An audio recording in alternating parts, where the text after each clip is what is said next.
What is going on, everyone? Welcome to G-Ball Vision. Today we have an exciting new knife here to check out, and this one is coming in from North Mountain Blade. Huge shout out to them for sending this in. While we're opening this bad boy up, let me know down in the comments what your EDC is for today. I love seeing what you guys are carrying. Nice packaging as always from North Mountain Blade. We get a hard case with this one here. And we are going to be looking at the new North Mountain Blade Kaiken, I believe is how it's pronounced. I will have this linked down below in the description along with the rest of North Mountain Blade's knives, and they also sell on Amazon as well, some models, and I'll have a couple of those linked down below as well. They do a lot of traditional Japanese aesthetics there at North Mountain Blade, and I would say, are known for using this SLD Magic steel here, which is what you're going to see on this particular knife. Now, they do also offer knives in other blade steels, and they have a wide variety of different handle materials that you can choose from, all the way from G10, micarta, carbon fiber, full brass, and copper. The list goes on and on. So they use a lot of different materials there. And they also have recently put out a kickstop chop, which is a mechanism that is patented for Lee Williams, and not a lot of knives get that chance. And North Mountain Blade put that on one of their knives very recently. So they are being innovative. They are putting out a lot of cool models and taking a look back on some traditional Japanese style knives.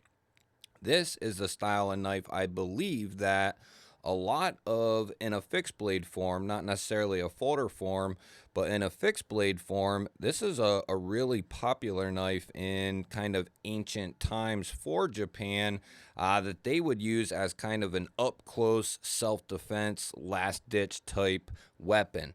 That was what the Kaiken, I believe, was designed for. If I'm completely wrong, I'll put it on the screen, but I think I am right.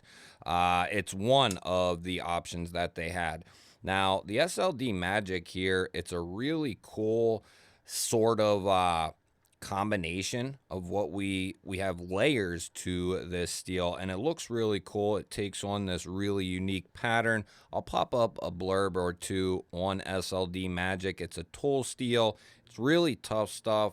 And it seemingly does a good job. I've had several knives in SLD Magic at this point, and I know lots of others who have had SLD Magic steel knives, and I have not heard really anything bad about the steel. Is it going to be, a steel that you'd pick up to slice 1,000 miles of cardboard? Probably not, but for just day-to-day use and just casual cutting tasks, I think it's going to be a fine steel. Now, we are looking at textured G10 on this particular model, and then we do have a deep carry clip. It is recessed, and it is going to be reversible there for lefties, and we do have a lanyard hole. Now, I believe those are going to be steel liners, which they are, and a steel clip, which that is. So we have steel liners and a steel pocket clip. We have a steel insert there for filler tab, and then a non-tooled pivot. I believe we're looking at T6 on the body and clip screws, and then T8 for the pivot screw there. Non-tooled looks really good. Love that Japanese traditional Tanto style blade. Really cool looking. Now, in regards to the size of this knife, it's got a pretty good size going. We are looking at about 3 1/4 of cutting edge, 3 3/8 of total blade, and we're coming down there right at 7 3/4. We'll put this up against a couple of comparison knives, and we got the full-size Kaiser Militaw up top here. We have the Kaiser Drop Bear down here on the bottom, and it's going to be much more in line with that Militaw. You have almost the same blade length, and you have a little bit less handle in the Kaiken. And we have two more with the Vosteed Raccoon Bowie up top there. And we have the full-size Benchmade Bug Out here on the bottom. And you'll see the Kaiken is a little bit bigger than both of those. We'll go ahead and we'll see what this thing looks like in the pocket. I think it's going to carry nice and clean. I do like the pocket clip that they use there. Good retention on our cloth here. And this is going to carry nice and deep in the pocket. You'll have just a tiny, tiny bit there poking out, but not much at all. And then you do have the North Mountain blade on the pocket clip there.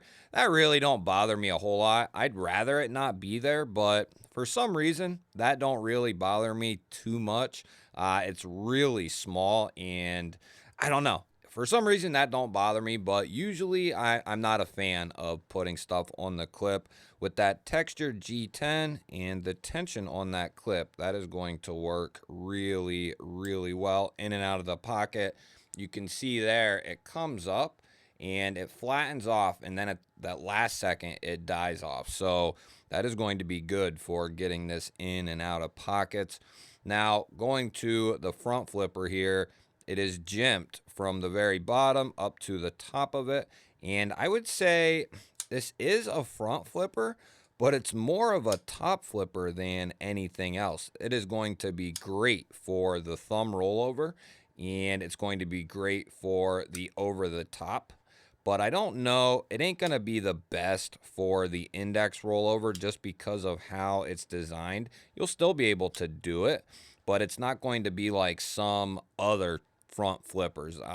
There is a difference between front and top flippers, and then there's stuff in between, kind of like this, where it's a front flipper, but it's more of a top flipper movement, right, and action. But it works really good. The detent is tuned nicely in this knife.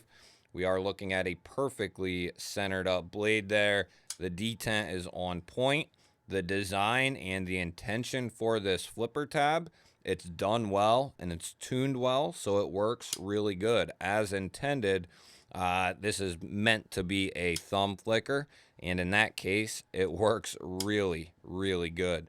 We do have great access to the liner there. They have the show side and the liner chamfered, and then they also chamfer that liner, so that makes it easy and soft to get to. And then a nice controlled closing action there.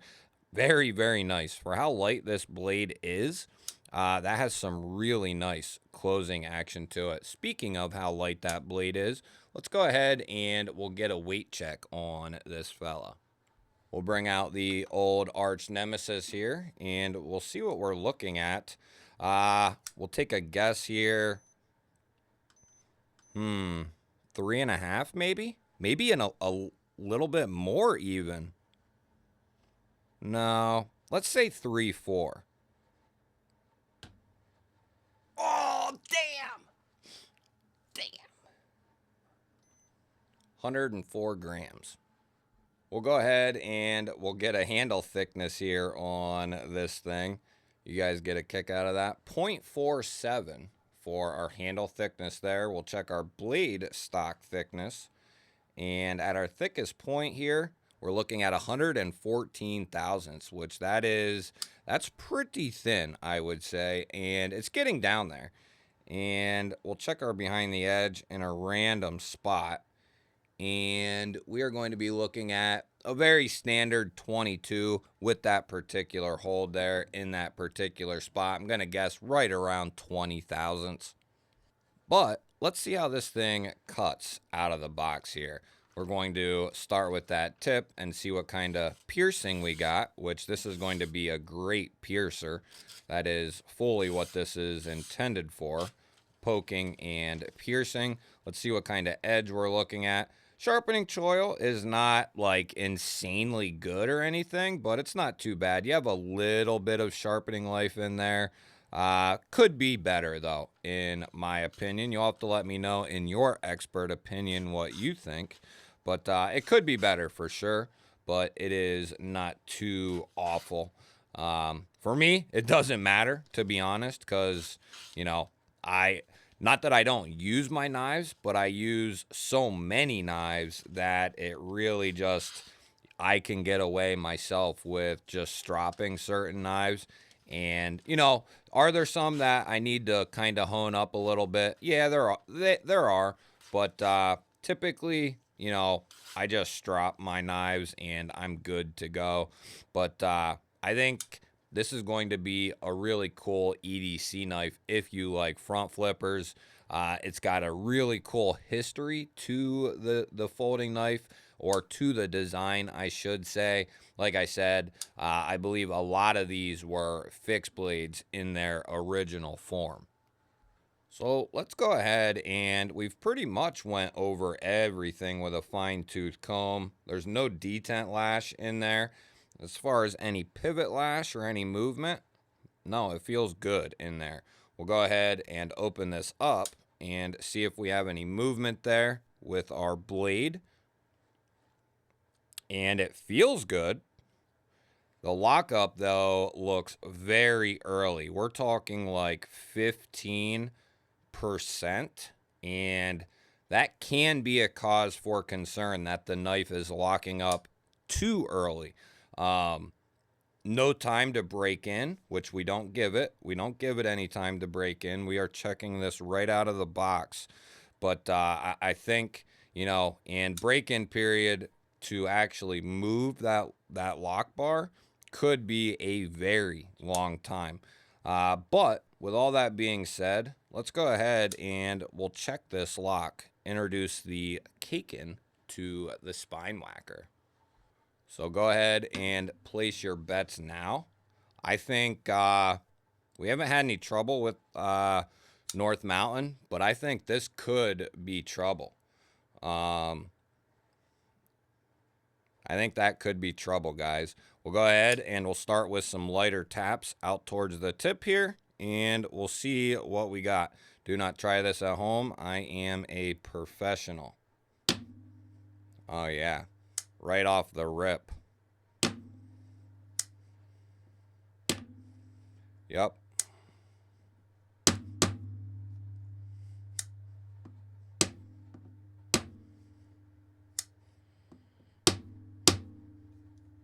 Yep. It's too early.